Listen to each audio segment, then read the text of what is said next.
Good afternoon, good morning. This is Mark Johnson, CEO of Loyalty 360. I hope everyone is having a good, busy, but most importantly, a healthy first week back after Memorial Day 2020. Last week, we introduced our Top 10 series, where Loyalty 360 will produce a weekly video series where we seek prudent and timely insight, analysis, and best practices from a group of recognized and respected thought leaders in customer channel and brand loyalty, hence the Top 10.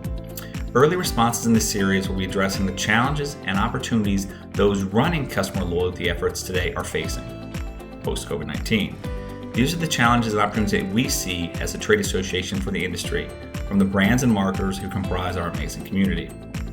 Tune in every Friday for a new episode in the series, and be sure to subscribe to the YouTube channel and also leave us feedback as to challenges or topics you would like us to cover in Top 10 series going forward. This week, we have asked our Top 10 leaders how they are helping their clients manage the COVID-19 transition. We asked for specific examples of a brand or two, and it didn't have to be a client necessarily of theirs, who they felt is doing a good job of managing the transition from a customer loyalty perspective. So let's take a look. Hey everybody, Lonnie Main here, the founder and CEO of Red Shoes Living, and just wanted to share a couple of things in relation to loyalty and brands that are really working hard to get it right through this pandemic.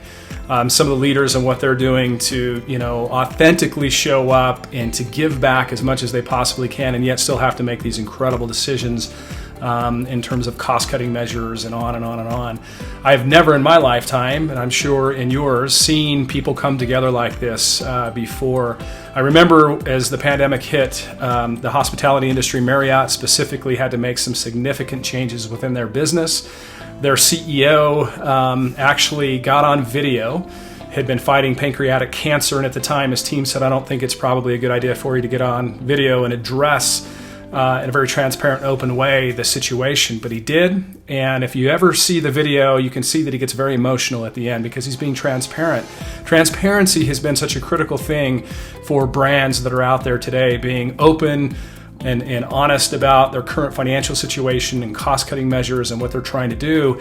And so the best brands are doing that. The best leaders are doing that. Another example is a credit card processing company, Gravity Payments. Dan Price has been incredibly transparent. They lost half their revenue almost overnight. He and his CEO met with multiple people in the organization 40 hours a week, meeting with employees, talking to them about what they were going to have to do. And in return, the employees opened back up and came back to them with a solution, which was, listen, we're willing to cut our pay to, buy us some time over the next 8 to 12 months instead of just the 4 months. So you look at these brands, and there's so many other examples of that have had to make difficult decisions, but have also, been transparent and included their employees in all of these decisions. And people have come together to rise together. And that's one of the most amazing things that I've seen. And it continues to happen. As we emerge, we'll have to do even more of that. So obviously for many of our clients and customers, we're all figuring out how do we transition during this coronavirus pandemic to better engaging our existing loyalty audiences, and how can we use this as a moment in time to actually rebuild the foundation and prepare for a paradigm shift of what customers will expect from us in the future. And we've seen two clients really embrace this head on. One of our clients, the NFL, leveraged Jebbit as part of their virtual NFL draft success. You probably saw that the NFL draft was held completely virtually this year. And so the NFL needed to rethink almost entirely from not only the main broadcast, but all of the digital experiences they created. How do we engage fans? And so we were really inspired by the interactive experiences that they were creating for fun fan trivia and engagement, leveraging all of those moments of digital attention to learn one or two things about their audience for future personalization, and having marketing cadences now running up to the preseason and hopefully the regular season be based on all of that additional first-party data that they were able to capture in the moment and take advantage of all of that digital interactivity. So I was really proud of the work that they did. Similarly, retail is incredibly distressed. Jcpenney, one of our customers, their loyalty team has been phenomenal in leveraging Jebbit. They've been launching interactive experiences to their email audience, more subtle engagement calls to actions, inviting someone to explore the new catalog, making a simple recommendation at the end, and actually seeing a higher conversion rate compared to when they just sent transaction-based offers. So 2 customers that are embracing some macro trends and using coronavirus as a way to engage customers in a new and productive manner. I would have to say the one thing we counsel almost all of our clients on, or we have, is don't try to boil the ocean. I think that brands feel this pressure to basically herd all of the assets that they have in their marketing stack and try to serve up the perfect set of prescriptions to every customer using every data point imaginable. And that's noble. And that's actually something you can work towards. But the reality is, no one's able to pull together all of the data assets, the copy, the visuals, and everything else into that perfect solution. And what usually happens is there's a marketing paralysis, and brands that had the noblest of intentions end up defaulting to traditional discount-driven spray and pay messaging. And I think that's not necessarily what we want, right? What we want are things that feel a little bit more personalized and on brand. They've just got to be managed. At PK, we're really committed to helping our clients get through and manage not only the here and now, but start thinking about the new normal and what comes next. We're helping them identify quick wins and how to leverage existing technologies, existing campaigns, existing features and functionality within their business that can provide the additional value to members and best customers.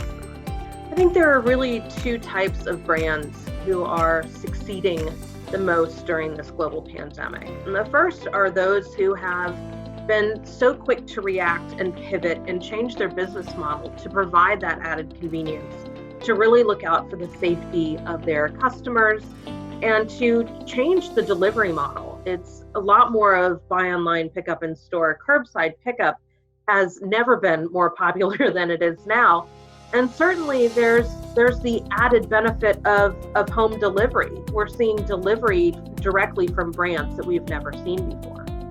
The other group of brands that's really succeeded, in my opinion, are those that are doing the best job at empathy. For example, Verizon is giving away free data to help people cope with the added needs of their home systems, of their mobile phones, as everyone's now working from home. We're seeing car companies find new ways to allow customers to shop for a car, to explore a car, even though you're doing so remotely. So I think really it's that being able to identify with customers and understand what your customers and your best members truly want and need right now. What do you want and need right now as a consumer, and help deliver that to your members as well. You know, from our perspective, we've done the traditional stuff of sending out a lot of really interesting thought leadership, helping our customers see the landscape view of how different brands across different verticals are actually responding. But one of the most meaningful things that we've done is brought all of our clients together in what we call virtual collaborations, where 60 to 70 clients at any given time are on one call talking about a specific topic and sharing their insights about that topic across verticals, in verticals, and hearing from each other, not just us, how they actually go about solving those problems. That to me has been a huge component of help, as well as helping them with thinking through their program optimization.